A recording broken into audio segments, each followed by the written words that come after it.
మాజీ సీఎం జగన్ పై గుంటూరులోని నగరంపాలెం పోలీస్ స్టేషన్లో కేసు నమోదైంది. టీడీపీ ఎమ్మెల్యే రఘురామకృష్ణంరాజు ఫిర్యాదుతో పోలీసులు కేసు నమోదు చేశారు. జగన్తో పాటు సిఐడి మాజీ డీజీ సునీల్ కుమార్ పై కేసు ఫైల్ అయింది. వీరితో పాటు మరికొంతమందిపై కేసు నమోదు చేశారు. వైసీపీ ప్రభుత్వ హయాంలో తనను అరెస్ట్ చేసి తనపై హత్యాయత్నం చేశారని ఫిర్యాదు చేశారు. రఘురామకృష్ణంరాజు కస్టడీకి తీసుకున్న సమయంలో తనపై దాడి చేశారని ఆరోపించారు. ఈ కేసులో మాజీ సీఎం జగన్ ను ఏ3గా చేర్చారు. ఏ2గా ఐపీఎస్ అధికారి సీతారామాంజనేయుల పేర్లను చేర్చారు. ఇక ఏ4గా విజయపాల్, ఏ5గా డాక్టర్ ప్రభావతిని చేర్చారు. నిన్న ఈ మెయిల్ ద్వారా రఘురామకృష్ణంరాజు ఫిర్యాదు చేశారు.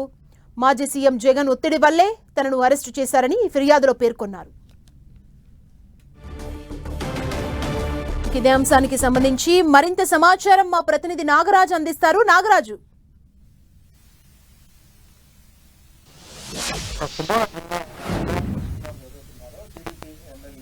కూడా ఆయన మాజీ ఎంపీ కూడా ఆయన ఇప్పుడు కూడా ఆయన తనపై కూడా సిఐడి అధికారులు కూడా అనుచితంగా ప్రవర్తించారని చెప్పేసి నిన్న ఎస్పీ ఆఫీసులో కూడా నిన్న ఆయన మెయిల్ ద్వారా కూడా ఆయన ఫిర్యాదు చేయడం జరిగింది. దీంతో నగరంపాలెం పిఎస్లో కూడా ఆయన మీద కూడా ఆ కేసు నమోదు చేశారు.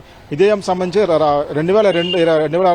2022లో కూడా కేసు సంబంధించి రఘురామకృష్ణరాజు కూడా అప్పుడు ఆ ఏపీ సిఐడి అధికారులు కూడా ఆయన్ని విచారణ నిమిత్తం కూడా గుంటూరు తరలించారు. తరలించిన క్రమంలోనే తనపై మోడుగా అంటే అతనికి హార్ట్ ఆపరేషన్ చేసుకున్నా కానీ తన మీద కూడా ఇద్దరు వ్యక్తులు కూర్చొని తన మీద కూడా గుండెల మీద బాధారని చెప్పేసి మరోవైపు తన మీద అనుచితంగా ప్రవర్తించారని చెప్పేసి కూడా ఆయన ఫిర్యాదు చేయడం జరిగింది.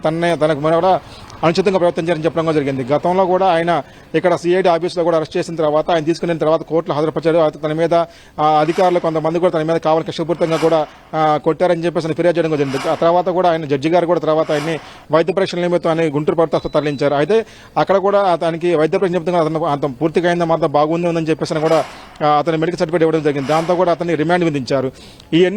ఈ మొత్తం అంతా నేపథ్యంలో కూడా ఆయన ఆ తర్వాత కూడా సుప్రీంకోర్టును ఆశ్రయించారు. ఆ తర్వాత ఆయన తర్వాత సంబంధించినటువంటి వ్యవహారంలో కూడా ఆయన సుప్రీంకోర్టు కూడా అక్కడ హైదరాబాద్ ఉన్నటువంటి మిలిటరీ హాస్పిటల్ కూడా తరలించాలని అక్కడి నుంచి కూడా అతనికి చికిత్స అందించాలని చెప్పేసి కూడా ఆచరణ జరిగింది. దీంతో కూడా మొత్తంగా కేసు సంబంధించిన వ్యవహారంలో కూడా తనపై కూడా కక్షపూర్తి వ్యవహరించని చెప్పేసి నిన్న సాయంత్రం కూడా ఆయన గుంటూరు అటువంటి ఎస్పీకి కూడా ఆయన మెయిల్ ద్వారా కూడా ఫిర్యాదు చేశారు. దీంతో అక్కడ గుంటూరు నగరంపాలెం పిఎస్ లో కూడా ఆ కేసులు నమోదు చేశారు. దీంట్లో కూడా సునీల్ కుమార్ మీద అంటే మాజీ డీజీ సునీల్ కుమార్ మీద కూడా అతని మీద ఏ1 గాను ఏ2గా కూడా సీతారామాంజనేయులు ఏ3గా కూడా అంటే ఈ ఫిర్యాదులో అరెస్ట్ చేసి తనపై హత్యాయత్నం చేశారు, తను జైల్లో ఉన్న టైంలో అని పేర్కొన్నారా? ఇంకా ఈ ఫిర్యాదులో ఏమేం చేర్చారు? ఇదొకటే చేర్చారా?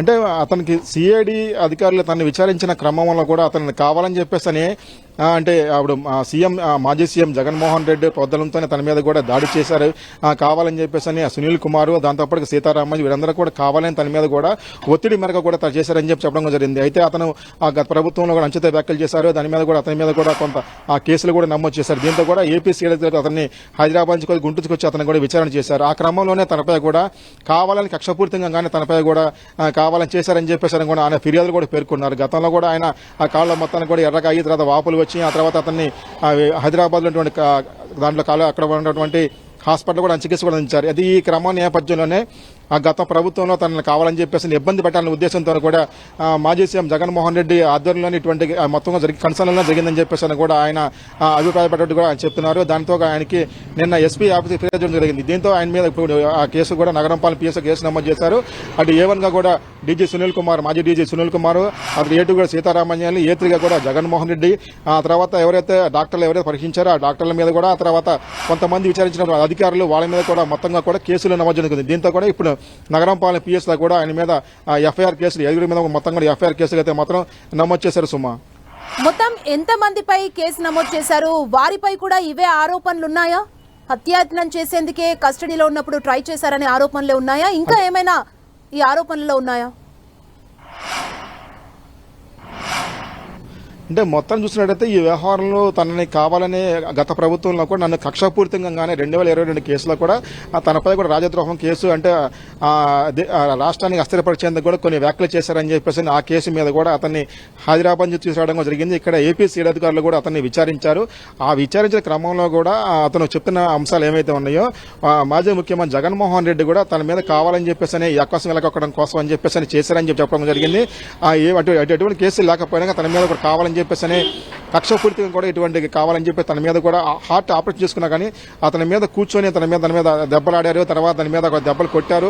ఆ కాళ్ళ మీద కూడా వాతలు తేలిని అని చెప్పేసి ఆయన కూడా చెప్పడం జరిగింది. కావాలని తనని టార్గెట్ చేశారని చెప్పేసి రఘురామకృష్ణరాజు కూడా గతంలో కూడా ఆరోపించారు. ఇప్పుడు కూడా అదే అంశానికి సంబంధించినటువంటి అంశంలో కూడా అతను ఇప్పుడు కూడా ఎస్పీ కూడా ఫిర్యాదు చేయడం జరిగింది. ప్రభుత్వం వచ్చిన తర్వాత కూడా గతంలో నాకు లెటర్ ద్వారా కూడా ఎస్పీ ఆఫీస్ కంప్లైంట్ చేయడం జరిగింది. ఆ తర్వాత ఆయన నిన్న మెయిల్ ద్వారా కూడా అతనికి గుంటూరు ఎస్పీ గారు తుషార్ రెడ్డికి మాత్రం అతను పంపించారు. ఆ తర్వాత ఆయనకి నిన్న సాయంత్రంలో కూడా అతని మీద కూడా ఈ రోజు కూడా ఎఫ్ఐఆర్ కేసులు కూడా నమోదు చేశారు. ఎఫ్ఐఆర్ కేసులు మొత్తం దాదాపుగా 5 మీద ఎఫ్ఐఆర్ కేసులు నమోదు చేశారు. ఇంకా మరికొంత మీద కూడా విచారించిన తర్వాత కూడా మరికొంత మీద కూడా కేసులు నమోదు చేస్తామని పోలీసులు కూడా చెప్తున్న పరిస్థితి ఉంది.